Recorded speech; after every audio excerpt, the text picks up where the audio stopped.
Done sir. Hi friends, कैसे हैं आप लोग? आई थिंक आप बहुत बढ़िया होंगे। आज मैं आपके लिए जनवरी 2026 की जो आरटीपीसी इंस्टीट्यूट ने लॉन्च की है उसके आपके एमसीक्यू सॉल्व करा रहा हूं।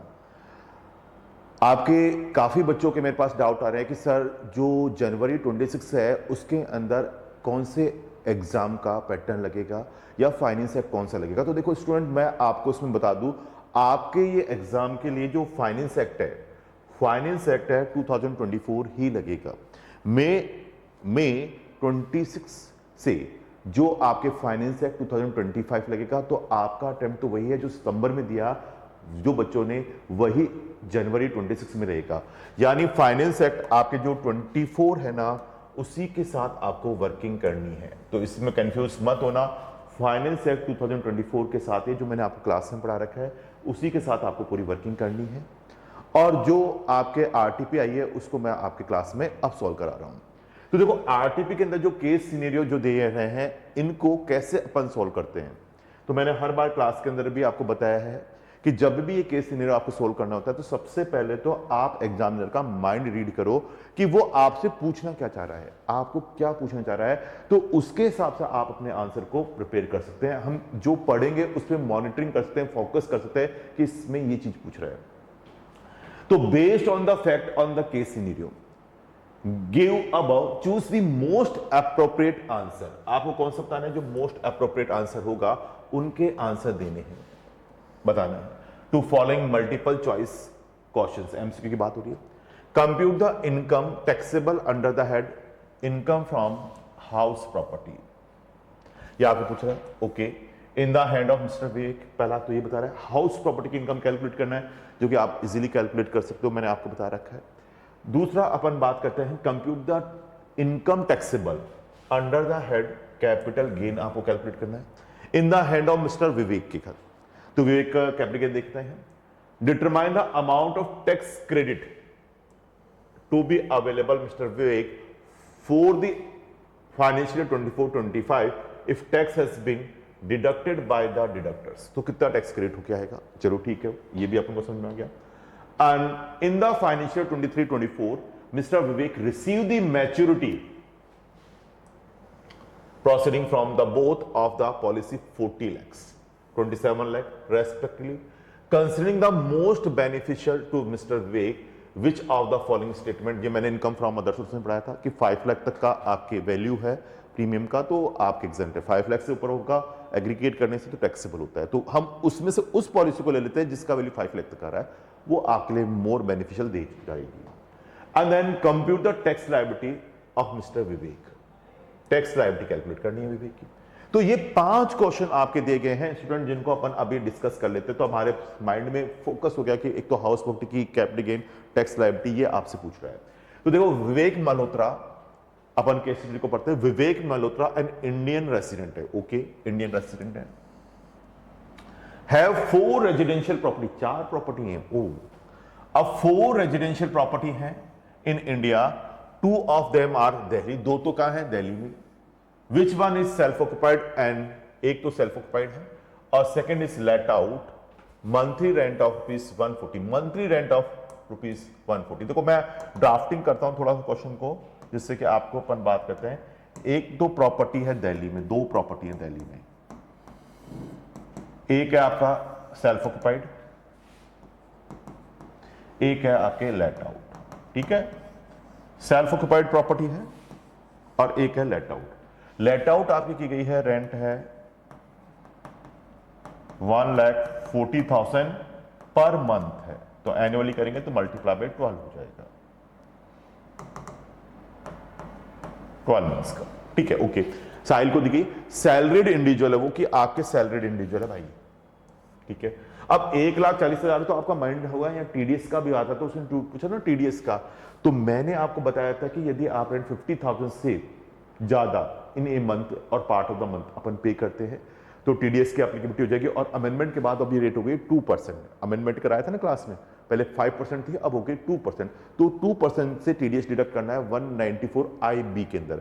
और 194 IB में टीडीएस डिडक्ट करने की रिक्वायरमेंट कब आती है स्टूडेंट? मैंने आपको बताया था end of the financial year, या फिर last month of the tenancy which ever is earlier, तो 31 मार्च आ जाएगा, तो उस पर टीडीएस डिडक्ट करना है और वहां रेट थी 2%, तो यहां टीडीएस का भी आएगा। तो 140 पर टीडीएस रहेगा आपका, एक तो 40 आपके ये टीडीएस अपन बात करें 194 IB, ठीक है।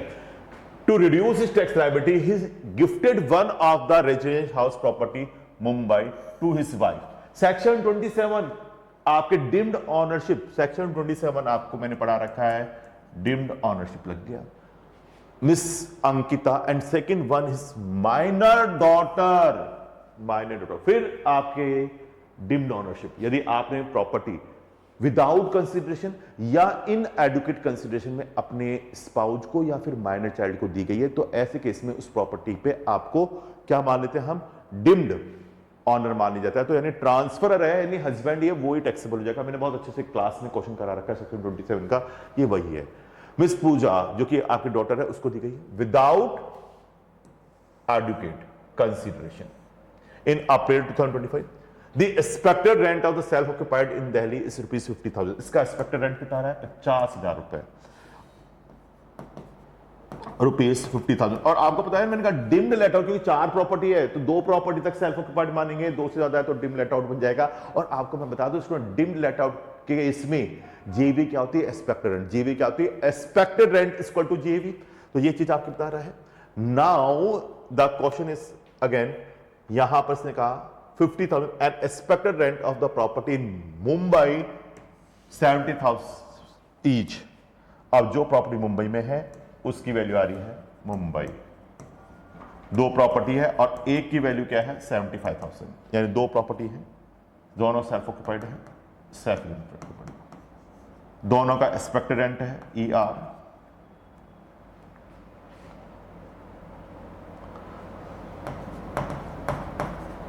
पर मंथ ईच, तो ये भी 75,000। तो 4 प्रॉपर्टी हो गई, 1 अपन बात करें 2, 3 एंड 4। तो 2 प्रॉपर्टी आप सेल्फ ऑक्युपाइड मान लो, तो जिसका वैल्यूएशन ज्यादा हो उसको मान लो। तो यानी मैं इन 2 को सेल्फ ऑक्युपाइड मान लूं और इसको डिम लेट आउट मान लूं, क्योंकि जिसका वैल्यूएशन कम आ रहा है उसको डिम लेट आउट मानोगे तो टैक्स प्लानिंग होगी ना आपकी, टैक्स प्लानिंग। यहां इसको अपन बात करें, यहां मैं इसको बात करूं, तो इस केस के अंदर यहां पर ये सेल्फ ऑक्युपाइड मानूंगा और इसको डिम लेट आउट मानूंगा, तो ये भी ज्यादा रही एक्सपेक्टेड रेंट, तो टैक्स ज्यादा लग जाएगा। तो इनको मैं दोनों क्या मान लूं, ये मैं सेल्फ ऑक्युपाइड में रखूंगा, सेल्फ ऑक्युपाइड में, और इसको मैं मानूंगा deemed to be let out. इसको क्या मान लूं, जिसका वैल्यूएशन कम है उसको क्या मान लूंगा, deemed to be let out. और डिम लेट आउट में जो एक्सपेक्टेड रेंट है वो ही जीएबी हो, क्या GAV equal to expected rent, तो ये मेरा आ जाएगा। ठीक है, अब यहां पर अपन बात करते हैं, सेल्फ ऑक्युपाइड की बात कर रहा है, मैं कैलकुलेशन कर देता हूं। जेबी यानी ER आ गया, expected rent 50,000 per month multiply by 12, 6 lakh, और 30% डिडक्शन मिलता है हाउस प्रॉपर्टी में, आपको पता है स्टैंडर्ड डिडक्शन 24A 180। तो house property taxable house property 420। इधर आपने बात करते हैं कितना हो गया, 140 मल्टीप्लाई बाय 12 मैं करता हूं तो देखो कितना आ रहा है आपके,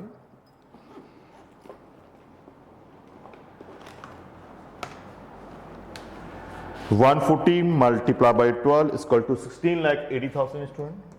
ओके, इसमें से म्युनिसिपल टैक्स पे किया है तो इसमें से म्युनिसिपल टैक्स आएगा,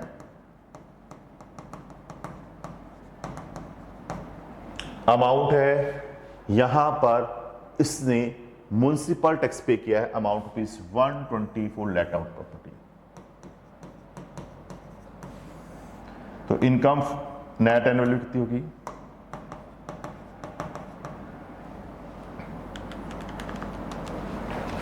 $15,60,000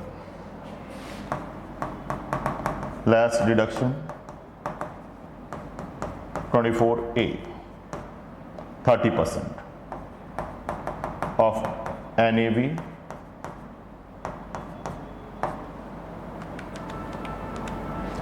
4,68,000,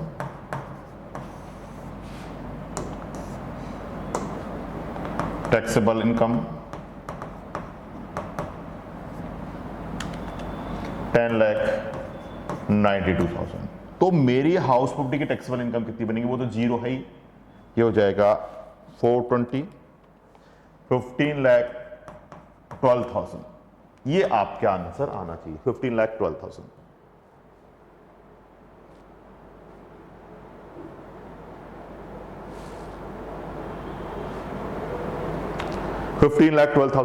द आंसर इज, अपन देखिए 15,12,000 है क्या? यस, 15,12,000। तो पहला आंसर करेक्ट हो गया, 15,12,000। दूसरा, अपन कैपिटल गेन के बारे में बात कर रहे थे। कैपिटल गेन की बात करें तो यहां पे है, in addition Vivek sold a plot which है of land in Bengaluru 19 December 2024, यानी 23 जुलाई 2024 के बाद। इंडेक्स का बेनिफिट नहीं मिलेगा। ऑन और आफ्टर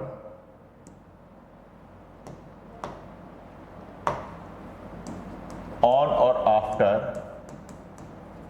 23 जुलाई 2024 के बाद है 49 lakhs, okay, which is paid 1% brokerage. Brokerage हमेशा एक्चुअल पे लगती है, ब्रोकरेज हमेशा एक्चुअल पे लगेगी। Sales consideration, the stamp duty value of the date of sales 55 lakh. ओहो, तो आपको पता है एचडीवी यदि 110% से ज्यादा है तो HDV is taken full value of consideration. तो यहां आप देखोगे हमने सेल किया, एचडीवी 110% ऑफ कंसिडरेशन है, तो भैया एचडीवी इज टेकन यस। तो यहां देखो ये है 55 लाख, ये है 110%, 49 लाख, तो ये आ गया 49 लाख, उसका 110% 53 लाख, तो यस। तो HDV is taken as full value of consideration, full value of consideration यानी 55 lakh.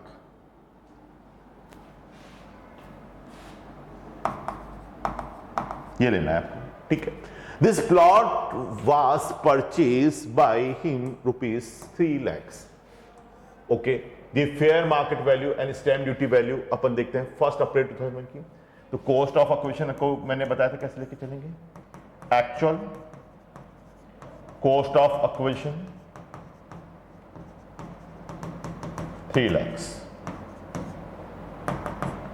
Fair market value as on 1 April 2001 और एचडीवी एज ऑन 1 अप्रैल 2001 मैंने बताई थी आपको। कंपेरेटिवली ले लेते हैं तो फेयर मार्केट वैल्यू 7.2, ये 7 lakhs, which are is lower, आपको पता है ना लोअर लेते हैं, क्लास में करा रखा है, and then which are is higher, whichever is higher, 7 lakh. तो 7 लाख मेरी कॉस्ट बन जाएगी। अब यहां पर इसने कहा गया रेस्पेक्टिव विवेक इन्वेस्ट 12 लाख RECL का बेनिफिट मिल जाएगा 54 EC बॉन्ड 15 जुलाई 2025, लेकिन उसमें 6 महीने के अंदर इन्वेस्ट होना चाहिए। तो आफ्टर 6 मंथ हुआ है, इन्वेस्टमेंट हुआ है आफ्टर 6 मंथ, तो फिर इग्नोर करना होगा। तो इग्नोर करना है, तो फिर इग्नोर करना है, ignore. Further he has taken life insurance policy. देखो लाइफ इंश्योरेंस पॉलिसी बाद में जाते हैं, पहले कैपिटल गेन निकाल लूं, ये लो। फुल वैल्यू ऑफ कंसिडरेशन क्या लेना है, एचडीवी 55 लाख, ब्रोकरेज हमेशा एक्चुअल पे लगेगी 49 लाख का 1%,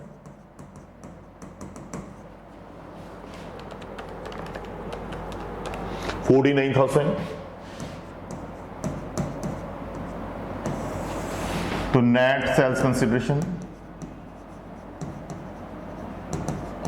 तो स्टूडेंट आ गया this one -55 lakh 54 lakh 51,000 less cost of acquisition as per working note जो अपन ने बनाया 7 लाख 7 लाख। इंडेक्स का बेनिफिट टैक्स की कैलकुलेशन में देख सकते हो, क्योंकि आफ्टर तो इंडेक्स का बेनिफिट नहीं मिलेगा, टोटल इनकम भी नहीं मिलेगा। 54 51 माइनस 7 लाख 47 लाख 51,000, क्योंकि आपको वो बेनिफिट 54 इसी का नहीं मिलेगा। 41 ये आ गया आंसर। 47 लाख 51,000 करेक्ट है। 47 lakh 51,000 is correct answer. Okay, now determine the amount tax. देखो अब यहां 50 लाख से ज्यादा है तो टीडीएस काटेगा देने वाला, 55 लाख पे काटेगा एचडीवी पे। तो मैंने आपको बताया टीडीएस 194 IA इमूवेबल प्रॉपर्टी का एचडीवी है 55 लाख, उसका 1% 55,000 और अंडर सेक्शन 194 IB रेंट है 50,000 से ज्यादा 140 पर मंथ 12 महीने का, और टीडीएस पे लग गया एट द रेट ऑफ 2%, क्योंकि अब रेट है 2%।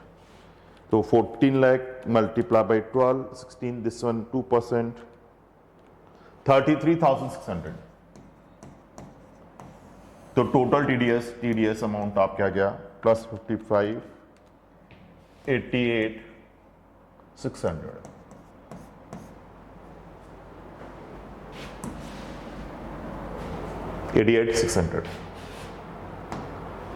अब इसके बाद maturity of life insurance policy पे आते हैं। तो मैंने कहा कि 2 आपके पॉलिसी ले रखी है, लेकिन एग्रीगेट करने के बाद 5 लाख से ऊपर हो रही, तो उस वैल्यू को उठाओ जिसमें ज्यादा आपको मैच्योरिटी प्रोसीडिंग आ रही हो।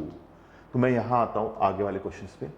Further he has taken life insurance policy A 15 May 2023 and policy B 1 July 2023। मैंने कहा 5 लाख तक का बेनिफिट लेते हो for 10 year with a sum of ₹35 lakh 25 lakh. Okay, respect the annual premium payable policy 3.5 lakh and 2.5 lakh. ये तो 6 लाख हो रहा है, 5 लाख से ज्यादा नहीं मिल सकता, तो एग्रीगेट तो लेंगे नहीं।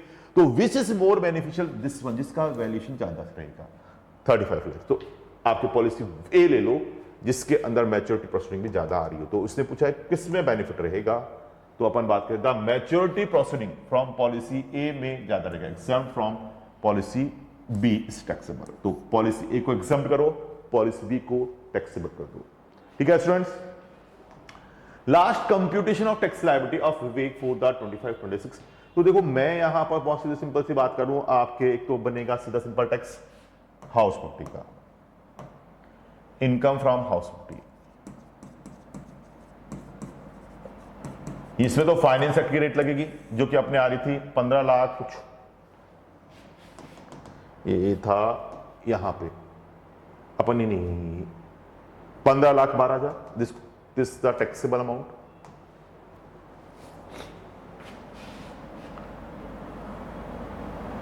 $15,12,000 15,12,000।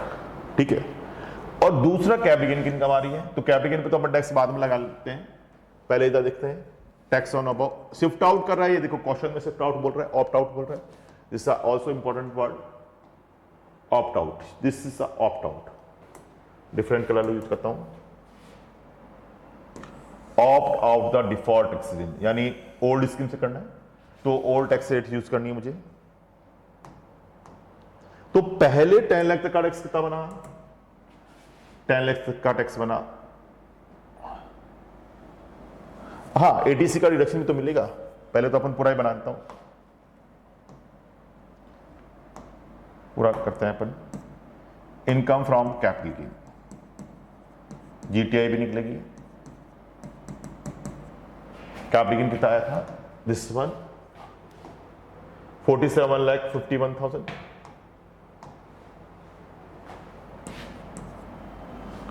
$47,51,000।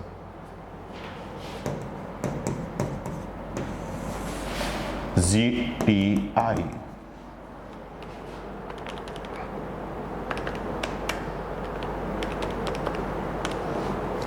62 लाख, 63,000 less deduction under chapter 6A।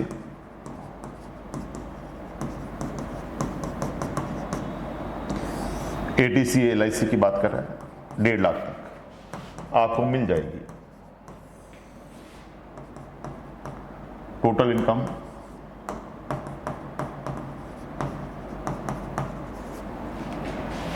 ये आपके आ जाएगी 61,13,000। अब मैं इस पर टैक्स कैलकुलेट करता हूं, ठीक है। टैक्स ऑन अबाउट इधर बना देता हूं।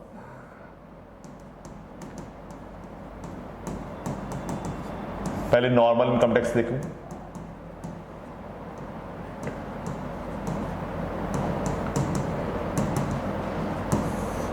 तो इसमें से वो हटा दो कैपिटल गेन की, तो ये इनकम आ रही है 61,13,000 माइनस दिस वन 47,51,000।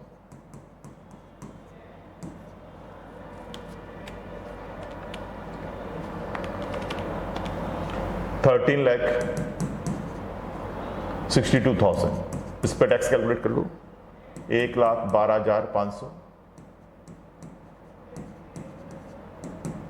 प्लस 30%।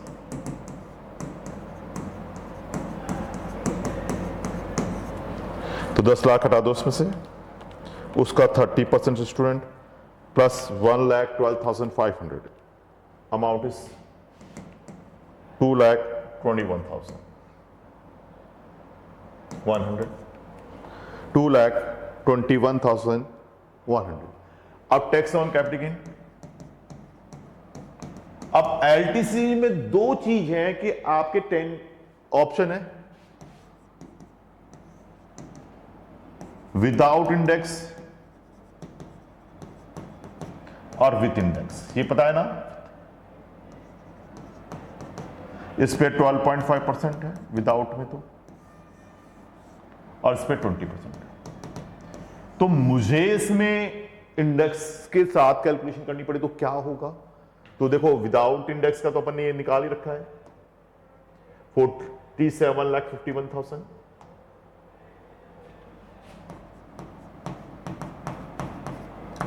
इसका 12.5%,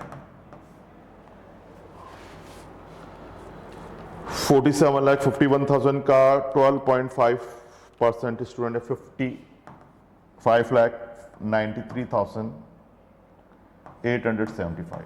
ओके, लेकिन अब उसका कैलकुलेशन करूं तो मैं यहां पर कैलकुलेशन कर लूं चाहे तो इसमें अपन इंडेक्स यूज कर सकते हैं। ओके यस, दे रखा 363 है, डिवाइड बाय 100 हो जाएगा। कर लेते हैं अभी, मैं इधर ही कर देता हूं अगले नेक्स्ट पेज पे। Full value of consideration HDB लिया अपने 55 लाख, लेस ट्रांसफर एक्सपेंसेस जो कि ब्रोकरेज है,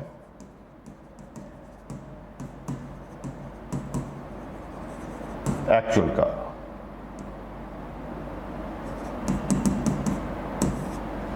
1%, 49 लाख का,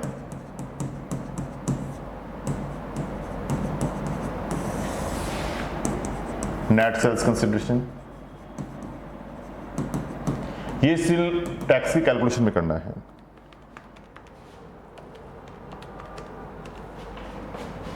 $54,51,000 only for tax liability purpose. ठीक है, लिख दिया मैंने। इंडेक्स कॉस्ट वहीं लगी थी बस, comparison of acquisition individual achieve case में है 7 लाख आई थी आपके, डिवाइड बाय 100 मल्टीप्लाई बाय 363,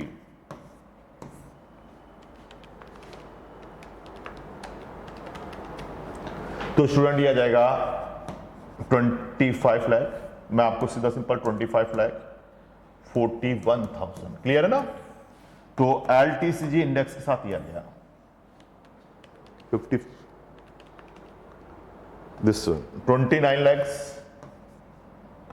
10,000, तो यहां लिख दो 29 lakhs 10,000 का 20%,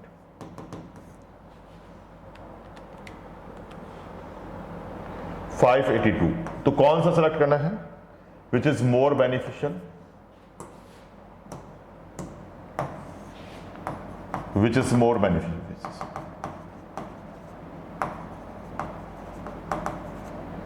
This one 582 800,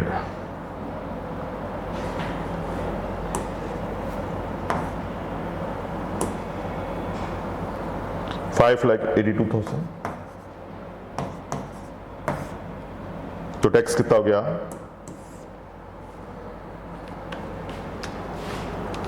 221100 प्लस 582,000,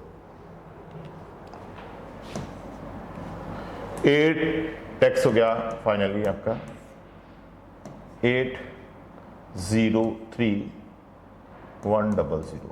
सरचार्ज भी लगेगा भाई, क्योंकि 50 लाख से ज्यादा है 10%, 80310, ये लो 883410, 4% health and education cess 353,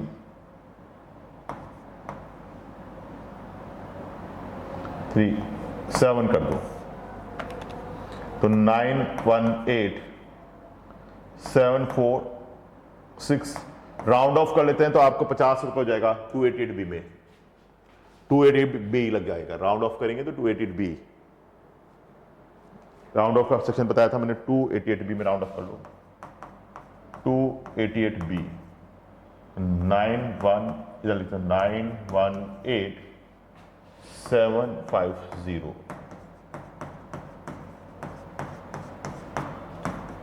288B, तो टैक्स ये आना चाहिए 9,18,750 है। क्लियर है बिल्कुल, आपको देखो कितनी सिंपल केस हिस्ट्री थी, फटाफट आपके हो गई, कितना इजी केस, लेकिन पूरे एनालिसिस बेस पे आप करोगे तो बहुत अच्छे से एनालिसिस है, पूरी एक एक चीज समझाते हुए क्वेश्चन बनाया, बहुत अच्छा क्वेश्चन था। अब इसी के साथ स्टूडेंट अपन आगे बढ़ते हैं, जीएसटी की केस हिस्ट्री को भी ले लेते हैं, ये आपके वर्किंग नोट का पार्ट है। अब जीएसटी की केस स्टडीज पे अपन आते हैं, यहां पर ये और भी चीज है, देखो ABC associated engage in the hospitality sectors in Rajasthan under the trade name Pride Resort, commenced and operated 1st April 2025. Its aggregate turnover crossed 20 lakhs 1st of June 2025. The application for the registration was filed 15th June 2025. कब file करिए, 15 जून को, and registration granted with effect from 1st July 2025. Consequently, to grant the registration, Paradise Resort issue revised tax invoice for the period of beginning 15th June 2025. देखो इसका पहला MCQ यही है, आप देखोगे मैंने तो पढ़ रखा है, आपको बताता हूं पहली चीज तो कि इससे पूछा रिवाइज इनवॉइस कब तक करते हैं, issue of revise tax invoice by the price resort is valid पर द रिलेवेंट पीरियड। तो जिस दिन जीएसटी नंबर मिला, जिस दिन से मिला उस दिन से लेकर जब लायबल हुए थे, जिस दिन रजिस्ट्रेशन मिला वहां तक के बीच के इनवॉइसेस को 1 महीने तक आप वहां पर रिवाइज कर सकते हो, तो this are revise tax invoice. तो यही तो पूछ रहा है, तो यहां पर जीएसटी नंबर कब मिला इसको, registration was granted with effect from 1st जुलाई 2025। तो 1 जुलाई 2025 से 1 महीने के अंदर आपको क्या करने होंगे, जितने भी इनवॉइस हैं उनको रिवाइज करना होगा। तो यही आंसर हो गया कि रिवाइज इनवॉइस कब तक कर सकते हैं। तो whether issue of revise tax invoice by paradise is valid as per the relevant provision of this law. तो यहां पर इसमें देखते हैं अपन, देखो ये क्या कह रहा है कि रजिस्ट्रेशन वाज ग्रांटेड, लायबल कब हुआ था, operation 1st April 2025। It's aggregate turnover 20 lakh कब हो गया था, 1st जून 2025। ठीक है, 1 जून से हो गया। द एप्लीकेशन फॉर रजिस्ट्रेशन कब फाइल कर दी? 30 दिनों के अंदर। तो जिस दिन लायबल हुआ था वहीं से सर्टिफिकेट मिलेगा। तो registration was granted with effect from 1 जुलाई को हुआ।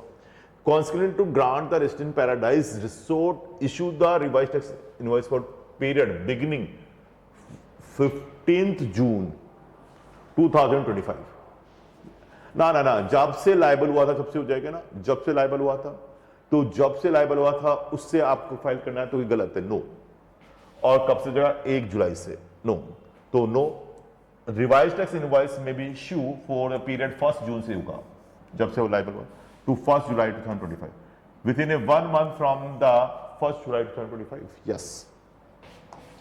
इसके बाद what is the GST treatment of performance by the धरोहर ग्रुप्स। तो अपन बात करते हैं, देखो धरोहर ग्रुप्स के लिए क्या ट्रीटमेंट होगा, ये रहा नीचे। For its hotel interior paradise resorted available interior design and service free of cost. Okay. DEF interior Japan whose property is the son one of the partner of the Paradise Resort।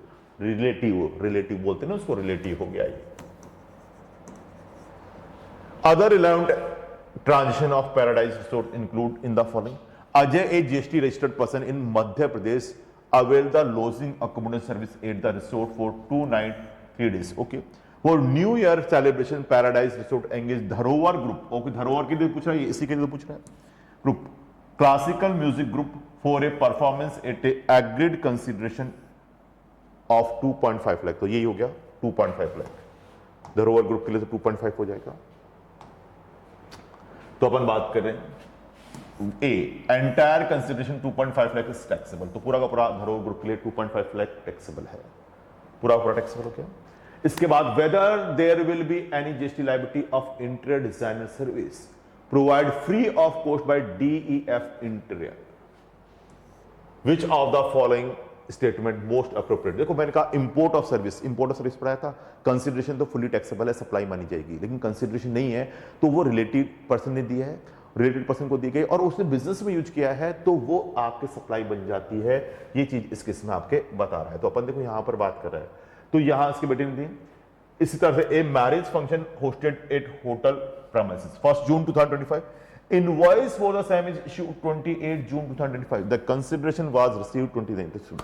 तो इस case के अंदर यहां पे कह रहा है hotel interior paradise resort available interior design service free of cost from DEF interior Japan whose property is the son of one of the paradise partners. तो इसी के साथ वो दिखाई देगा, देखो तो इसी के साथ अपन बात करते हैं दिस वन। तो इंपोर्ट ऑफ सर्विस की बात करें, yes, import of service from related person in the course और फर्दरेंस ऑफ बिजनेस है will be treated as a supply even if made without consideration. Deemed supply schedule 1 का part हो गया, schedule 1 का part आपके हो गया और ये भी टैक्सेबल आपके हो जाता है। याद है ना, स्टूडेंट करा रखा है। अब इस केस में कहता है what will be the time of supply, पूछ के देखो time of supply. Okay, in respect of the marriage function hosted 1 June 2025। Service का केस है 13 सबसेक्शन 2। यदि इनवॉइस 30 डेज के अंदर इश्यू किया तो date of issue of invoice और date of payment receive. 30 days में इश्यू नहीं किया, date of provision of service. तो यहां अपन बात करते हैं, तो किधर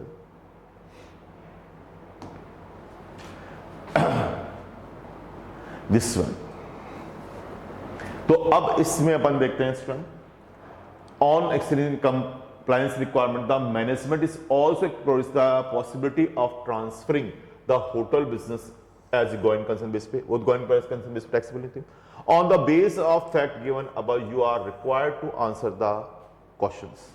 इस अपन बात करते हैं इसमें, यहां पर marriage function was hosted at the hotel premises 1 June 2025 and invoice for the same was issue 30 दिन के अंदर इश्यू किया 28 June 2025 and the consideration receive हुआ उसके नेक्स्ट डे। तो whichever is earlier date of issue of invoice, जो कि क्या दिखाई दे रही है 20 जून 2025, 30 दिनों के इनवॉइस इश्यू हो गया, इनवॉइस इश्यू